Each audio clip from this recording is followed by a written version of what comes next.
There's nothing better than sports on a Sunday. The return to glory. It's time to kick off. 20, he will score! Tip off. Way downtown, bang! Or tee off. They're going to go nuts when he hits this thing.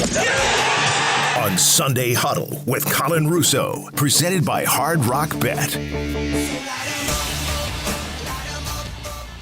A Monday evening edition of Sunday Huddle, presented by Hard Rock Bet, right here on ESPN 106.3. Holiday weekend, so here we are on Monday afternoon, or I guess early evening. Colin Russo, Christian Cat filling in for Cade Chumsden as usual. Sunday Huddle on your radio dial at ESPN 106.3. Also streaming live, YouTube, Facebook, and Twitter/X, ESPN West Palm. Got you for the next hour. Right here. And we got a lot to talk about today, lots to do. It's Sunday Huddle, so we're going to lean a little bit more into football today. And if you missed Russo and Rizzo, did a little bit on the baseball side of things in the Norman Powell trade with the Heat. But I'm more curious about teams that are under a lot of pressure in regard to college football. We'll get into that in a moment. First, I got to tell you about Hard Rock Bet. Go download the app today on the Google Play Store or the Apple App Store. Go to Hard Rock Bet online to get started. If you're on Hard Rock Bet, you could turn $1 into over $20,000. That's what a player did on the Hard Rock Bet app a couple weeks ago. They turned a $1 six-leg parlay into $22,000. You could see all these big wins if you follow Hard Rock Bet on socials, but that could also be you. You could also be that next big winner on the app, and you can kickstart your betting journey the right way by getting a big bonus bet. New customers who bet just $5 get $150 in bonus bets instantly. 5 into 150. If you like cash in your next picks, that's the way to go. Hard Rock Bet. Try it now. It's offered by the Seminole Tribe of Florida. Must be 21 plus, physically present in Florida. The wager terms and conditions apply. Concerned by gambling, call 1-888-ADMIT-IT. All right, so why are you thinking about college football today? Well, I'll tell you why. 50 days away from the start of the college football season. The new video game just dropped, I believe, over the weekend. July 4th weekend. So there's a lot to talk about there. And I'm more curious because we got 3 prominent Florida teams that all have varying expectations coming into the season. And it's going to be interesting to see who's under the most pressure. We're going to do a little temperature gauge, a little pressure gauge. See who is under the most pressure and who isn't. Christian Cat joining me today. Christian, how are you today, my friend? Doing fantastic, man. Any excuse to talk college football, I'm all game for. I forget the name of the magazine that I go to, and it was released over the weekend that kind of has every single team's schedule, every little piece of every single roster, and I'm consuming all college football as much as possible. Do you get you're subscribed to a magazine that gives you everything? Yeah, I go to the Barnes & Noble, and I pick one up. It's like $25, and I probably binge it for like one day, and then it gets monotonous, and I kind of get bored of it. But for that one day, if you ask great. Who's the backup center for Tulane, I've got you. Okay. Interesting. Well, there's a lot of bases to cover. And Christian is a Penn State guy. I'm a Wisconsin guy. Christian has wildly different expectations for his team than I do for my team. But nonetheless, there's a lot of teams with varying expectations going into the year with another year of the expanded playoff. You're going to have updated seeding. So it's not just going to be you have to be a top 5 conference champion to get the bye. You just have to be a top 5 champion, top 5 team in the playoff, period. Top 5 champions just get the guarantee of getting into the tournament. So because of that, I think it's going to be properly seeded. And there's a couple questions this year. Let's think about this for a second. Texas is going to have a new starting quarterback. Even though it's Arch Manning, still a new starting quarterback. Ohio State is going to have a new starting quarterback.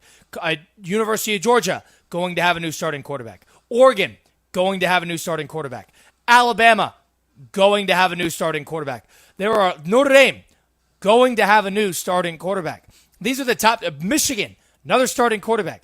There are a number of the top echelon teams as far as the best odds to win the title. Good chunk of them are having first-time starting quarterbacks. So because of that, who are the teams that benefit off that? Penn State, the aforementioned Penn State for Christian, and LSU, who has their returning Garrett Nussmeier, and then Clemson, who's returning Cade Klubnik. So that's Drew Aller, Garrett Nussmeier, and Cade Klubnik, all different conferences. But I would say immediately, just off the idea, the prospect of returning a starting quarterback, and all 3 of those guys are going to be NFL players, the idea that you're returning 3 straight college football, top of the line, I would say top 15 starters, immediately places a ton of pressure on that team to at least be a 10-win team and to be a focal point of that college football playoff. That would be my first thing, Christian. And you're a Penn State guy. Would you agree with that sentiment? Yeah, got to be. Absolutely. I mean, with Penn State, we kind of feel a ceiling there as a fan base, at least, because that's what Penn State is. They're just synonymous are with the ceiling. The best non-national title contender team you can even draw. Like, they are the best possible non-title contender, which has you head and shoulders of everyone else in the Big Ten, not named Michigan or Ohio State. It has you dominating those who are not the elite of the elite, the best team in the SEC, maybe depending on the year, the best team in the ACC. You're good enough to be in the conversation, never good enough to be taken seriously when truly picking a national champion, when truly betting hard-earned money on your national champion on Hard Rock Bet. It just feels like bait getting, plus 700, plus 650, I believe, right now for Penn State to win the national title. That's good enough juice and good enough value to fool a lot of people in betting on it, but it should not be taken seriously. Yeah, the one thing I'll add to that is when you're Penn State, let's think about those 3 teams that I mentioned, then LSU and Clemson. LSU and Clemson have won titles in the last 10 years. So because of that, they almost, not a pass, but they get a little bit of levity from their fan base, from the pressure outside of it, because they haven't won. I mean, they haven't necessarily been in a drought. Penn State is in a major drought. So because of that, I think that if there's a team, and I'm willing to put at the top of the totem pole of like poking it with a stick, do something, and give Penn State credit. They got to the semifinal, but it was with an easy path. If there's a poke at a stick team, we need something this year. It's Penn State by and large, by a long shot. Yeah, it's this year. This is, okay, you've danced with it a little bit. You've threatened. You were in the Final Four last year, which is not something to be taken lightly. And they nearly went to overtime with Notre Dame. That was a great football game. So close. And yet, even with how close in actuality they were, which was winning that coin flip game against Notre Dame, and then winning one more game, and you are a national champion, even though it was that close, we saw how good Ohio State was. We saw Ohio State beat Penn State. Was Penn State really that close last year, even though they're bringing the whole gang back essentially, except for Abdul Carter? Brought both running backs, got Drew Aller again. You've got your same head coach, and you've got a buy-in from a fan base who is dying to be back atop. New defensive coordinator, too. Yes, it's poach the guy from Ohio State. Like, that's a dream scenario for Penn State. But like you alluded to, LSU, Clemson, because in this modern era of college football, we saw it happen. We got to see it to believe it. And as a Penn State football fan, I don't believe it because I haven't seen it yet.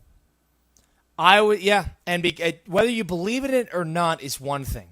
But to add on to that, Penn State was a team that was riding on the win streak. It was all that test. They had an easy schedule. It was all about that test with Ohio State, a game in which they played okay, and a game in which they were sort of in. Ohio State played poorly, but it was in their building. It was at Beaver Stadium, and they still couldn't beat them.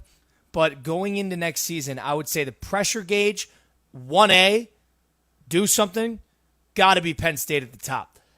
Added on to that, to expand further upon that, sitting there right there in Tier B, I would put Texas. Really? Is that too early to say that? Am I not giving them a chance to breathe with a new starting quarterback like that? But for a team that has sort of been there, you can't just be like the perennial participant.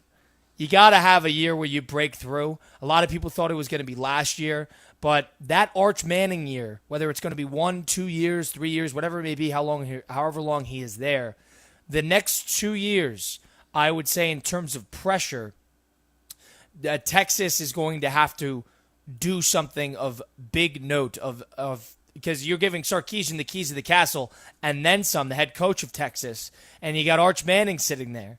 And if you're going to have Arch Manning sitting there and all those guys that they were able to convince to come to the school under the prospect that they're going to play with Manning, which they blew up the recruiting trail because of that. Off of that alone, I would say that Penn State at number 1, and I would say Texas at number 2 in terms of teams with pressure. And I would include Notre Dame in a normal year, but I would say that Notre Dame being able to get to that final game last year sort of gives them a little bit of vindication based on what they've done as of late. It's got to be Texas. It's got to be Texas. I guess if it's Texas, if it's pressure to win a national championship. Right. But I think there's different expectations for other teams, namely in the SEC, where there is an expectation to compete this year, and that is for the Florida Gators, where they're not expected to win a national championship this year. But I think if the Florida Gators, they suffered for a little bit now, and now they got some glimmer of hope, finished off 2024 really hot, and a couple of reasons to look forward to the future. Well, you can only sell hope for so long until you pay the piper. Like, let's see it in the win column now. Let's see it in a threatening for the SEC crown. I would almost say the Florida Gators and Billy Napier have more pressure to not win the national championship, but to meet or surpass expectations in 2025 than Texas is. Because Texas's expectations are, you're saying, national championship? So to add on to that, Florida is where Texas was about 3.5 years ago. That Florida is sitting there. We were wondering, is Texas back? Is Texas back? Is Texas back? Asking yourself that about 3 times a year for the last 10 years. And it took until Sarkisian really gets there to kind of come to that conclusion that, all right, they're finally back. We've starting to get everything together. I know that Sam Ehlinger teams were solid, but point is, it took them a number of years to get back. I think Florida's in the same boat. Texas didn't have the lows that Florida had, but Florida, it's going to be, is Florida back? When is Florida back? Florida sort of caught a bunch of teams by surprise, but now that they have the DJ Lagway, they have a lot of incoming impact transfers. They got a coach that they had to write a press release from the president of the school and the athletic department saying, we believe in this guy in midseason. He is hanging around. The fact that they had to do that tells you that there are short leash expectations for that team as well. I would say they're currently at locationally where Texas was about 3 years ago. Now that Texas is elevated, all right, well, we're here every year. Now you got to do something in the big game, a la Notre Dame. And that's where Texas is. On the flip side, Florida, I would say a successful season is being in the dance, right? I hate to call it the dance, but it is the dance. Yeah, nowadays it is. Yeah, exactly. You're invited to the party, and you've got a fair shot at this thing. It's what we've been asking for many, many years, depending on what kind of college football fan you are.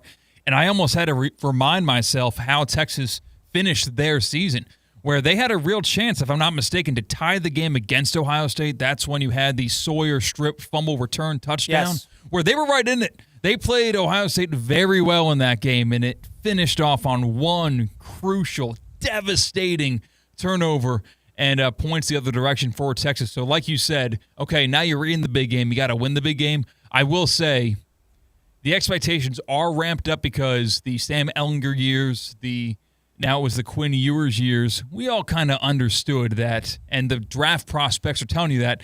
These are good placeholders at quarterback. You know, they can play with a bunch of 5 and 4 stars and make you a competent team, but they're not game-changing quarterbacks that you're going to see go on the first day of the NFL draft. Now you do have Arch Manning, who should go in the first day of the NFL draft. The final cog on a team where you can get away with it in college football to be a great team without a great quarterback. Now you have a great team and a great quarterback. You can't get away with that in the NFL. Arch Manning should be a great quarterback, and he's surrounded by a bunch of highly touted recruits in a honey hole of the SEC where you have no excuse. And especially in a year where the SEC, can we say they might have a down year? I'll have to see it before I believe. I agree that, down but year, just from some point to set at least an expectation to hypothesize, I would say the SEC, a down year might not be fair, but a year where there's no clear cut. There's no clear cut. Right. Which, is that even a down year? Because that might be a great year. If you have no clear cut, it's almost kind of like last year where these guys are all beating up on each other, where you don't know how truly good the teams are, because you might have an LSU team come into the playoff with 2 losses, and you think, well, how good could the LSU team be if they have 2 blemishes on their record? but maybe they go on a firestorm in the playoff. I guess you got to define what a great year is. We sat through that entire season last year thinking that this is one of the best conferences we've ever seen in college football when they just beating each other up. LSU dropping this game to A&M, and then A&M dropping this game to Texas, and then Ole Miss beating this team, playing Georgia really tough. Then Alabama, beating Georgia, and then this and that and the other. The fact that all these teams were beating each other, we sort of got sold on the idea that there were a bunch of great teams rather than a bunch of good teams in that conference. Now you could flip that, and I'd lean on the side that was a bunch of good teams rather than a bunch of great teams. And then you got to define whether does 3 great teams make up for a conference that's not that good. That's the Big Ten versus SEC argument, because the Big Ten has the 3 great or the 2 great teams, and the 1 or 2 good teams, and then everybody else stinks. Whereas the SEC might this year have 1 great team, 5 or 6 or 7 good teams, and then maybe a couple teams that are not that good. That's where you get into the argument where you got to set the criteria for what is a great year for a conference. Yeah, because is having more teams in the playoff better than having the national champion or having 2 teams out of the Final Four? Where are your priorities lying? And I think the money will tell us. I think having more teams in the newly claimed dance in college football, I think it's actually better for the conference. I actually do. I think it kind of shows the reputation that conference does have. Now that we don't have, at least not yet, the auto bids like the Big Ten and the SEC want guaranteed 4 spots. If you can earn more spots in the playoff, whether they are teams 7, 6, 8, and 9, versus having the top 2 teams, I think that's more desired from a conference commissioner. Would you agree with that? I think it would. Because if we're let's think about the critiques of the conference. The Big Ten is like a 3-trick pony right now, right?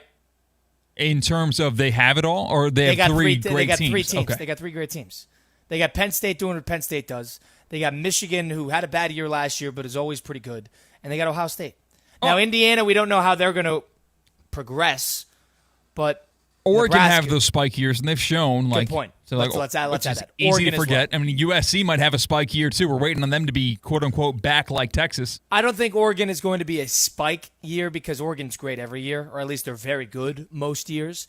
But there's a point to be made there. Let's think about this for a second. Iowa's the same thing every year. Wisconsin hasn't been great in 7 years. Nebraska, not very good. UCLA and USC haven't been able to figure it out in any sense. Washington, that's a spike year. Yeah. What we saw last year in the undefeated season, that was a spike year. But the Rutgers, the Marylands of the world, the Northwesterns of the world, those teams are never going to be great. They're never going to be good. And Purdue is never going to be good. Illinois is that sort of fringe team that might have a spike year as well. But at least in the Big Ten, Georgia's always going to be good. Alabama, Kalen DeBoer or not, is always going to be good. Texas is always going to be good.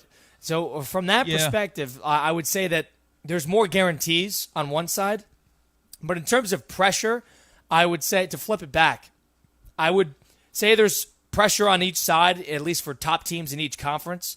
But for the Florida perspective, I would close out the argument with saying Florida being an 8 or 9 win team is, the bottom line is, it's more impressive.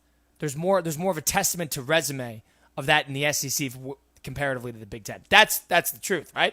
Yeah, you kind of completed the path, championship years, just more of a gauntlet, dipping on down, and now, Florida's respectable once again with a gauntlet of how they have to go through. And like you said, we saw Vanderbilt have a great year last year. Vanderbilt. That's like if we saw Rutgers have a great year, which we're not going to see.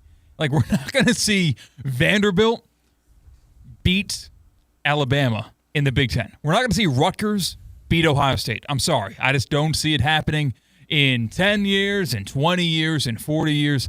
I cannot even formulate. I don't think if you entered this prompt into ChatGPT, if you said, draw me a picture of Rutgers beating Ohio State, even in Piscataway, they won't allow you to do that. That's against their policy.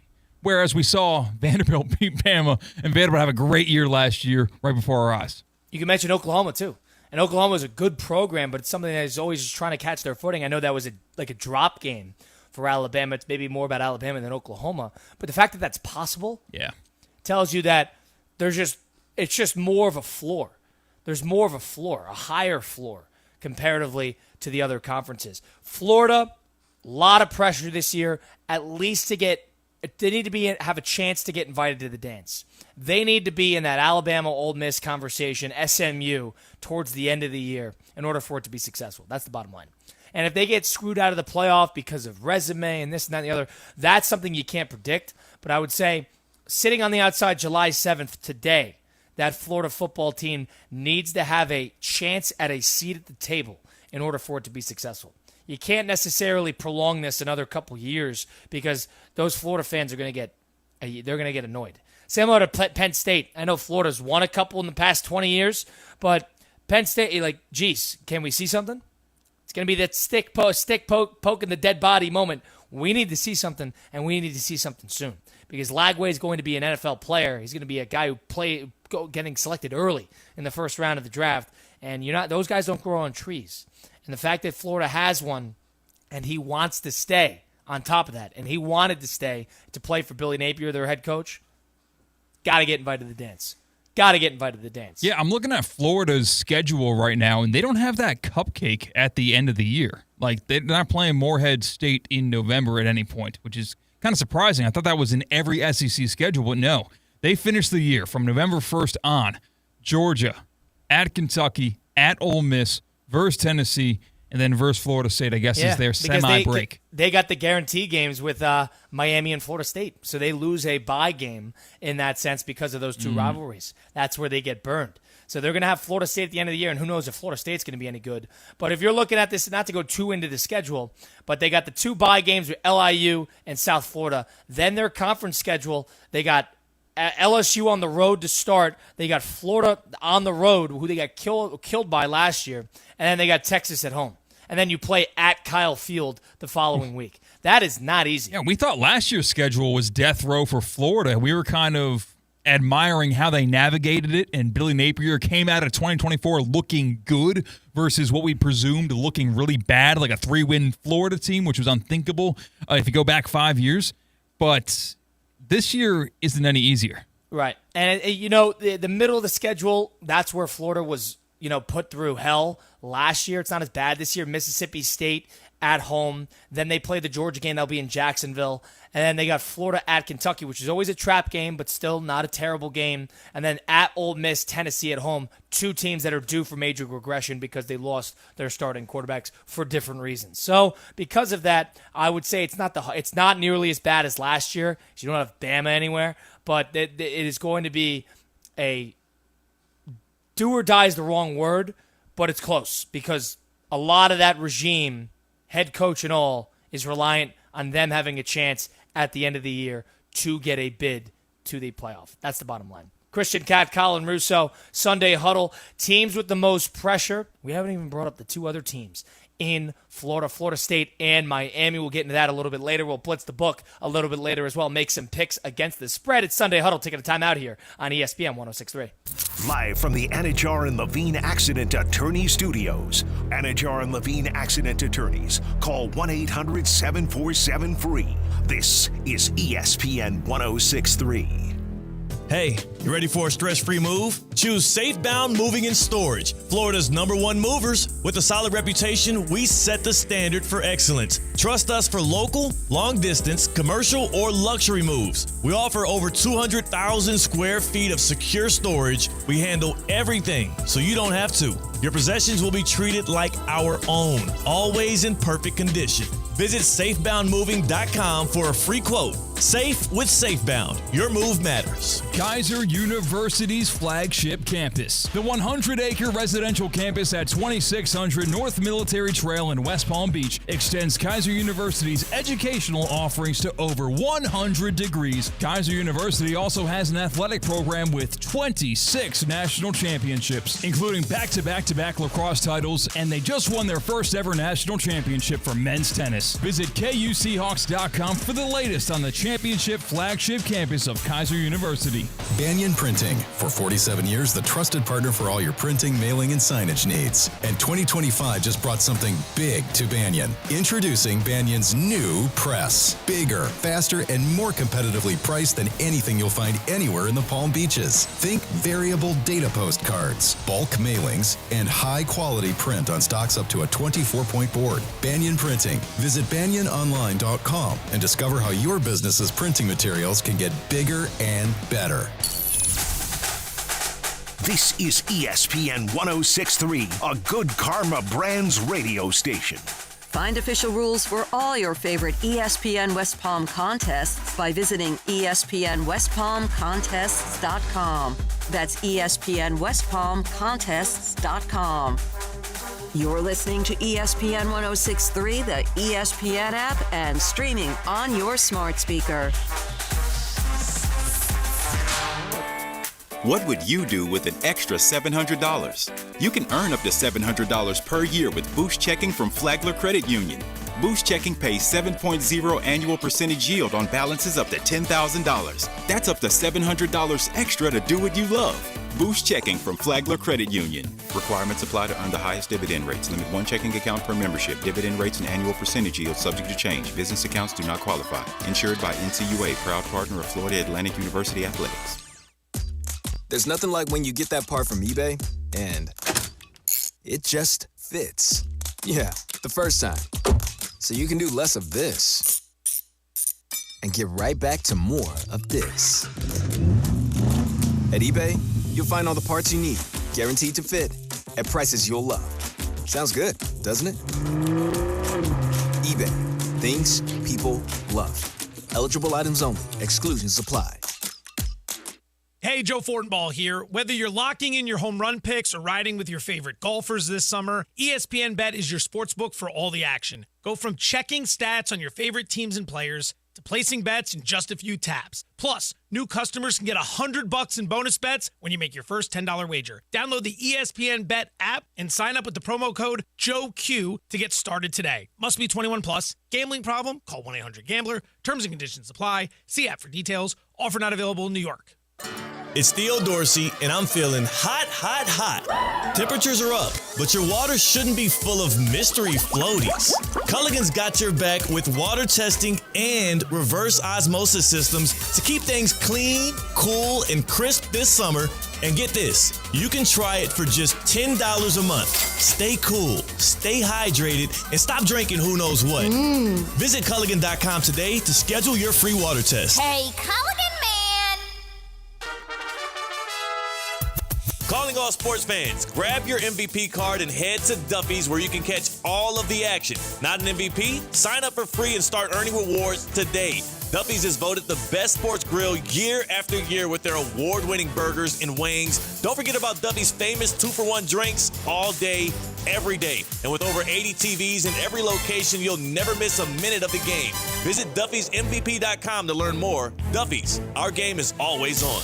Get ready, South Florida. It's the 12th annual Boca Raton Bowl. Tuesday, December 23rd, 2 p.m. at FAU's Flagler Credit Union Stadium. Two of the best group of 5 teams go head-to-head in the ultimate holiday showdown. Over 150 players have gone from this field to the NFL. Who's next? Visit BocaRatonBowl.com for the latest, including when tickets will go on sale. The 12th annual Boca Raton Bowl. Tuesday, December 23rd, 2 p.m. at Flagler Credit Union Stadium. Roadrunner. This is Sunday Huddle with Colin Russo, presented by Hard Rock Bet. If you've been in a car accident, truck accident, suffered a slip and fall, my friends Mark Anajar and Glenn Levine at Anajar and Levine Accident Attorneys is the place to go. They're the ones to go to when in a time of need. They don't even charge you unless you win. They work tirelessly to get you the maximum compensation that you deserve. Don't settle for just any attorney. Demand Anajar and Levine today, because that's the Anajar and Levine difference. All it takes, one phone call. Take back control of your life. Don't wait. Call for that free consultation today. That's 1-800-747-FREE. 1-800-747-3733. Call now and take back control of your life with Anajar and Levine. Colin Russo in with Christian Cat, no Kate Chumson today on Sunday. Huddle presented by Hard Rock Bet on ESPN 106.3. Streaming live on YouTube, Facebook, and Twitter /X. Also on your radio dial at ESPN 106.3. Well, if you're the type in South Florida for the rain, need to find your way indoors. And you might have noticed that you could go see a new dinosaur movie in the movie theaters. Jurassic World: The Rebirth came out. And Christian, the interesting thing to come out of that was Scarlett Johansson, who had not been in the previous movies, had been the star of this new one. And I've heard this new one was not that good.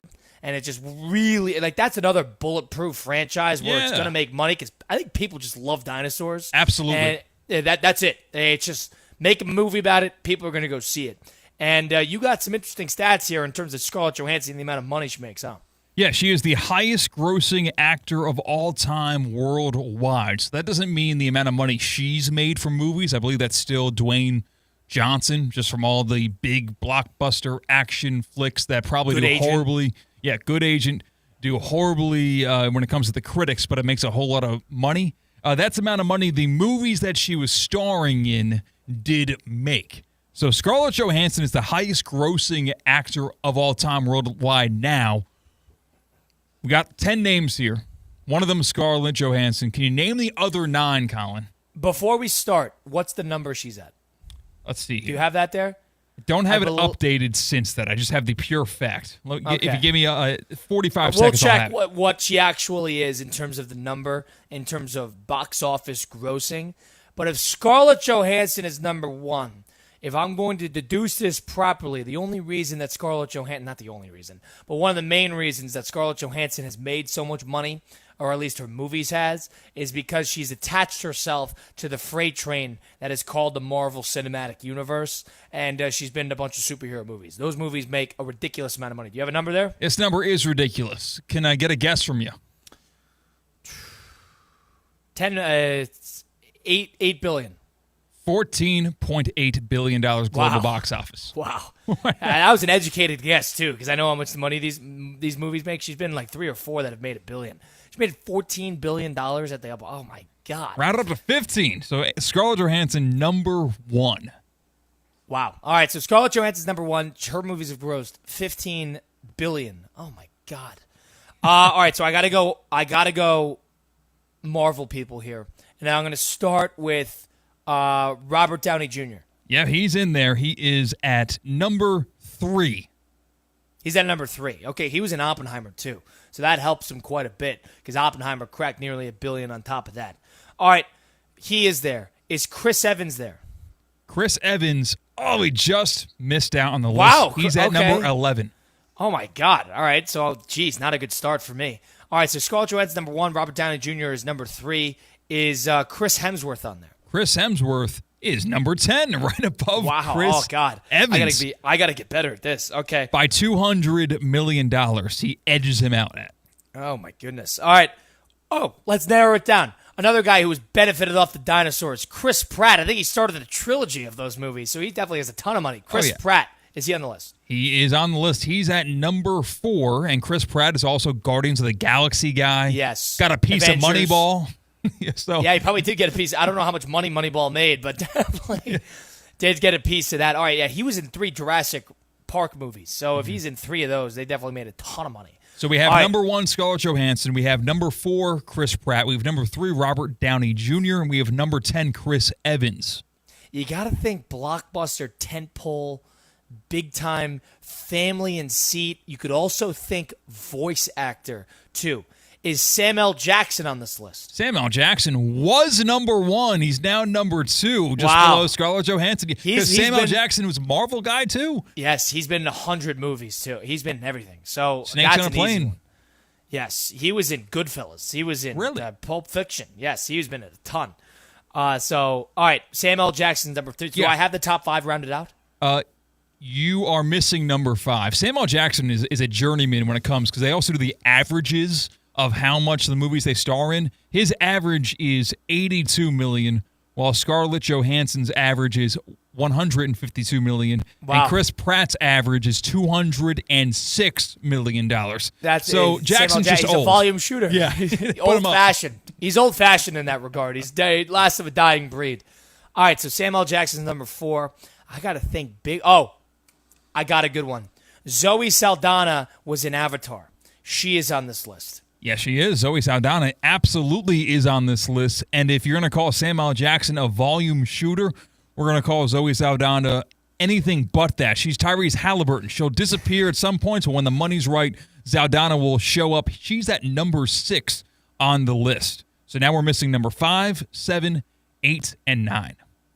Okay. Highest grossing actors worldwide because Scarlett Johansson just overtook number 1 spot after Jurassic World, I think 3 or whatever released. Yeah, so I don't have 5.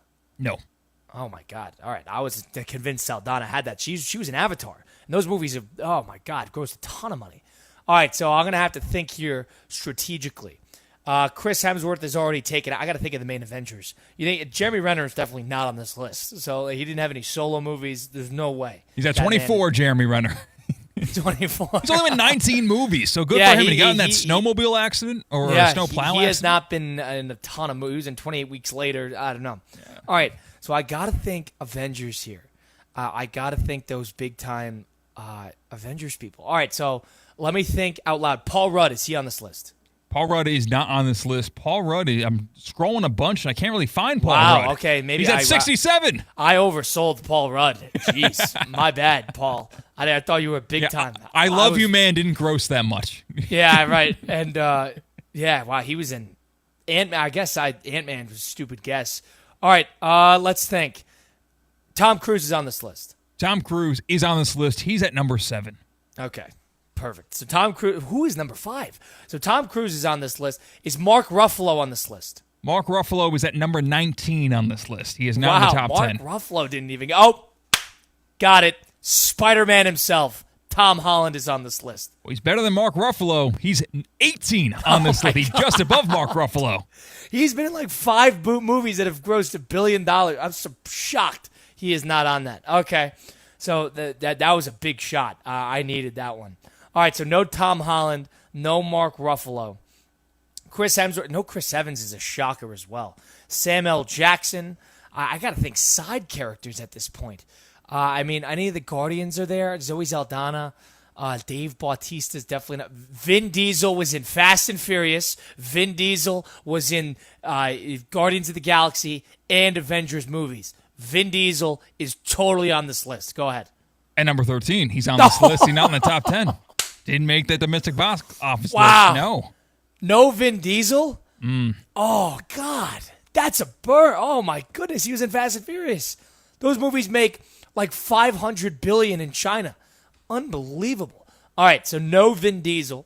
Bradley Cooper is in the Guardians movies, but if he's not on it, he hasn't been in that big of movies. I don't want to put Bradley Cooper. I'm going to throw him out there. Bradley Cooper, is he on the list? Number 8, Bradley Cooper. I needed that. So Bradley Cooper's number 8. So we're missing number 5 and number 9. All right, Bradley Cooper. I got none of the main Avengers. I've already guessed, so we're all good there. Any of the new guys? Chadwick Boseman is definitely not there. He was in Black Panther and a couple of those other ones. If Chris Evans is not there, then Chadwick Boseman is not there. Rest in peace. Let's think. So I got to think Paul Bettany, Elizabeth Olsen. You think she's on there? Benedict Cumberbatch? Geez, I'm going down the list here. None of these people. No way. No way. I'm going to shoot from the hip here, and I'm going to go Elizabeth Olsen. Is she on the list? She's on the list at number 36. Is Tom Hiddleston on the list? Tom Hiddleston, not finding him, so he's pretty far down there. That was a stupid guess. He's been in nothing. He's on 64. Right behind. All right. Go ahead. Who's at number 63 or 2? Rupert Grint. Oh, the guy from Harry Potter. Is Daniel Radcliffe on this list? He's not on this list. No, he's at 47. Oh, my goodness. Good Lord. All right. I can figure this out. This is a joke. I can figure this out. You definitely know, this isn't too far out of left field. You're kind of at a memory block here. Are they in superhero movies? No. Is Brad Pitt on this list? Brad Pitt is not on this list. Is Jake Gyllenhaal on this list? He is not in the top 10. Jake Gyllenhaal is not one of the top 10 domestic grossing actors. Is Dwayne The Rock Johnson on this list? Dwayne The Rock Johnson just misses out. He's at 12 behind Chris Evans. Wow. So no Dwayne The Rock Johnson. Wow. All right, I got to think. I got to think logically here. So no Dwayne The Rock Johnson. Is Leonardo DiCaprio on this list? Leo is not on that list, no. Is Christian Bale on this list? Christian Bale did not make the cut. Oh, my goodness. All the greats. These people are such phonies. This is getting 30 points per game in the G League. Oh, my God. All the greats don't make the money. You're going to have to narrow it down. Both male or both female? One male, one female? Both male. You're going to be so mad you didn't get this one right. One's got a son who loves reggae music, and one is on an Apple TV show that I actually really like. Those are the two hints from two different actors. Apple TV show that you really like, and... It's got Jason Segel in it. Harrison Ford, is he on this list? He's on number 9, and Harrison Ford is in that show, Shrinking, which everyone should go check out if you've already got an Apple TV subscription. You shouldn't have said Jason Segel. I think I would have figured it out after that. All right, so Harrison Ford, I got to think old time then. Is this guy, is it the bulk of his career in the 90s, 80s, 2000s, or 2010s? I think 90s and 2000s. Okay. So he's kind of old, so like maybe the stuff that I know him from was 90s and 2000s, but maybe he was popped up in some 80s stuff. Okay. Interesting. So I got to think big-time movie stars here, huh? Sylvester Stallone, is he on this list? He is not on this list. That's a good guess. All right, so it's not Arnie. If it's not going to be Sly, it's definitely not Arnie. I don't think Stallone's in the top 100, actually. I'm trying to find Stallone is not in the top 100? No. I mean, you said it's a good guess, and I didn't really buy it. No, he is not on the top 100. We got Josh Brolin in before we got Sylvester Stallone. He's on top 10. He's 29. But, okay. All right, we don't like to waste too much time here. So am I missing number 5? Who is number 5? It's Tom Hanks. Oh. Tom Hanks. Wrapping up your domestic box office list. ScarJo, Samuel L. Jackson, Robert Downey Jr., Chris Pratt, Tom Hanks, Zoe Saldana, Tom Cruise, Bradley Cooper, Harrison Ford, Chris Hemsworth. On the bubble was Chris Evans and Dwayne The Rock Johnson. Saving Private Ryan, Castaway, Toy Story, Forrest Gump. Good guess. Yeah, Toy Story. He was in family movies. Wow. That's a big one. Good little list. That'll keep you up at night. That's going to keep me up at night indeed. Harrison Ford and Tom Hanks. I didn't get 2 classics. Jeez, unbelievable. Christian Cat, Colin Russo. We got to blitz the book and close out the program next. It's Sunday Huddle presented by Hard Rock Bet on ESPN 106.3. Live from the Anajar and Levine Accident Attorney Studios. Anajar and Levine Accident Attorneys. Call 1-800-747-FREE. This is ESPN 106.3. Get ready, South Florida. It's the 12th annual Boca Raton Bowl. Tuesday, December 23rd, 2 p.m. at FAU's Flagler Credit Union Stadium. 2 of the best group of 5 teams go head-to-head in the ultimate holiday showdown. Over 150 players have gone from this field to the NFL. Who's next? Visit BocaRatonBowl.com for the latest, including when tickets will go on sale. The 12th annual Boca Raton Bowl. Tuesday, December 23rd, 2 p.m. at Flagler Credit Union Stadium. What would you do with an extra $700? You can earn up to $700 per year with Boost Checking from Flagler Credit Union.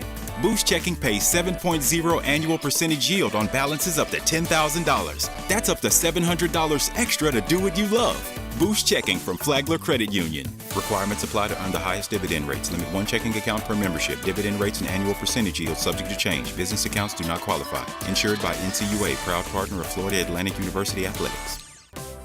Don't let the rising temperatures catch you off guard. Hey, it's Colin Russo, and since 1960, John C. Cassidy Air Conditioning and Plumbing has proudly served Palm Beach County, keeping homes cool and comfortable. Now's the time to upgrade your AC with great financing options. Plus, ask about the Cassidy Care Club, providing year-round peace of mind. Cassidy is part of our local community and supports organizations like the YMCA and the Palm Beach Gardens Youth Athletic Association. Keep cool with Cassidy Air Conditioning and Plumbing. Find out more at CassidyAC.com.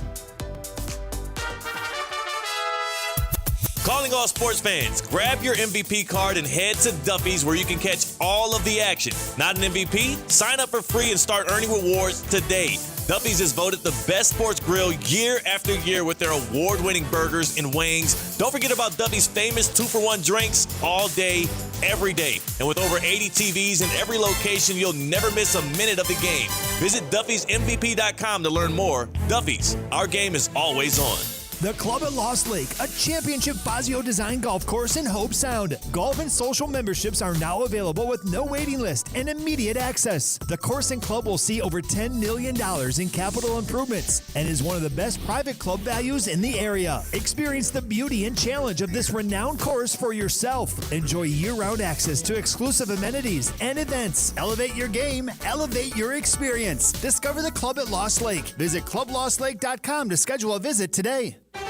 Breaking news on ESPN 106.3 is brought to you by St. Lucie Battery and Tire. This just in, we begin this hour with breaking news. When news breaks, ESPN 106.3 has it covered. We've had developments. ESPN 106.3 can now report. When your vehicle breaks, St. Lucie Battery and Tire fixes it. Stay tuned to ESPN 106.3 for more breaking news. Brought to you by St. Lucie Battery and Tire. Ready to take on any terrain? The all-new 2025 Defender 110 P300S is here. Built for those who crave adventure without compromising on luxury. Lease the powerful 2025 Defender 110 P300S for just $889 per month for 36 months. Whether you're tackling the toughest roads or cruising the city, the Defender is ready for it all. Don't wait. Visit Land Rover Palm Beach today and experience the Defender like never before. Terms and conditions apply. See dealer for details. Tired of being sidelined by a sports injury? Get back in the game with Baptist Health Orthopedic Care. Whether you're a professional athlete or even a weekend warrior, you can get back to doing what you love with our compassionate orthopedic team. Experience a new level of care and get back to your best. Welcome to being treated like a pro. Make an appointment today at baptisthealth.net/ortho or call 833-556-6764.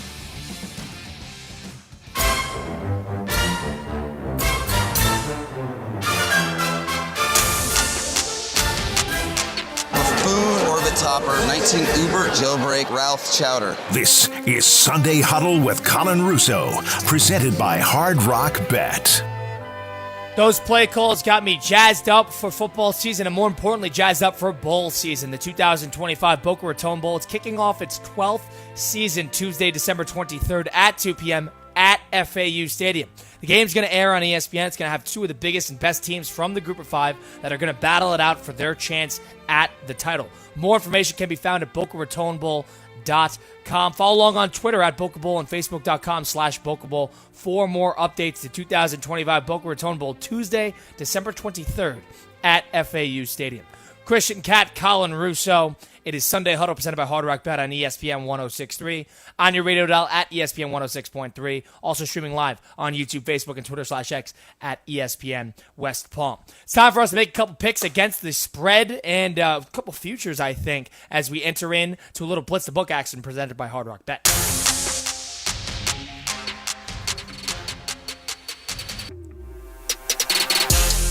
Blitz the Book presented by Hard Rock Bet on ESPN 106.3. What we are going to do is we're going to take a couple picks here on the Hard Rock Bet app. Go down today on the Google Play Store, the Apple App Store. Go to hardrock.bet online to get started. If you're somebody like me that likes to get value out of your bets, then put together a parlay. A couple weeks ago, a player turned a $1 parlay, $1 into $22,000 in a 6-leg parlay. They did it. You could do it as well. And the best part is, at this point of the year, when you're sort of looking for avenues to bet, maybe futures, maybe game by game, maybe Major League Baseball, maybe the FIFA Club World Cup, you never know what it is. So get some bonus bets out of it. New bettors right now can turn their first $5 deposit into $150 into bonus bets. That's right. The Hard Rock Bet app gives you $150 in bonus bets when you bet your first $5.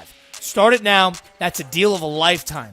go get started the right way, and check out the Discover page, see what other users have put together. You can tag along if you're the new bettor, or put together a complicated parlay yourself. That's how fun it is. Hard Rock Bet, offered by the Seminole Tribe of Florida, must be 21 plus, physically present in Florida. The wager, terms and conditions apply. Concerned about gambling, call 1-888-ADMIT-IT.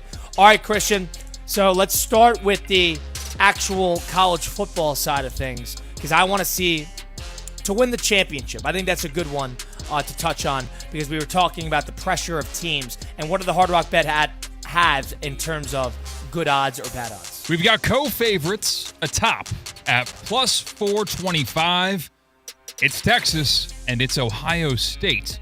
Then you have Georgia plus 600, Penn State plus 650, Oregon plus 750, and then you go into double digits with Clemson, Bama, both 10-1, Notre Dame 11-1, LSU 14-1, Michigan and Ole Miss 25-1. All right, in terms of odds there, based on what I just heard and based on in terms of the value, dare I say the one I'm going to pick, Clemson.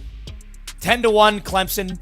I think that's decent odds for a team that's returning their starting quarterback. I actually, if I'm going to pick a Heisman tomorrow, I would probably pick Cade Klubnik to win that award. I think Cade Klubnik's going to be 1, if not 2, in the draft next year. I think that guy is going to be a guy who plays for many years in the National Football League. I think Clemson's got a lot to prove. They return a lot of guys, and more importantly, return a lot of guys out offensively. Young offensive line. Clemson will be my champion pick, my flyer. I kind of like that with the value you're getting, because you look at the conference odds, and Clemson's pretty head and shoulders above the pack in the ACC. They are plus 115. Exactly. Like, you kind of know they're going to be there, and they're going to get respected enough. This is not last year's ACC where you'll be wondering whether or not SMU stands a chance or whatnot. No. It is going to be Clemson probably winning the ACC, and they're going to get home games. You're going to get a favorable bowl game, too. I don't hate that for the value for what it is. You have one that you're going to take. I'm going to shy away from these national championship futures because they scare me away because Penn State's too high up the list. All right, do you have one that you like? I'm going to go to this absolute crapshoot that's the Big 12. Like, there is just 125 separating the favorite and the fifth favorite. Kansas State, Arizona State, Utah, Texas Tech, Baylor, they're all right neck and neck to win the Big 12. So I'm not going to go with any of those names. I'm going to take a flyer on Kansas to win the Big 12. I like the season they put together last year.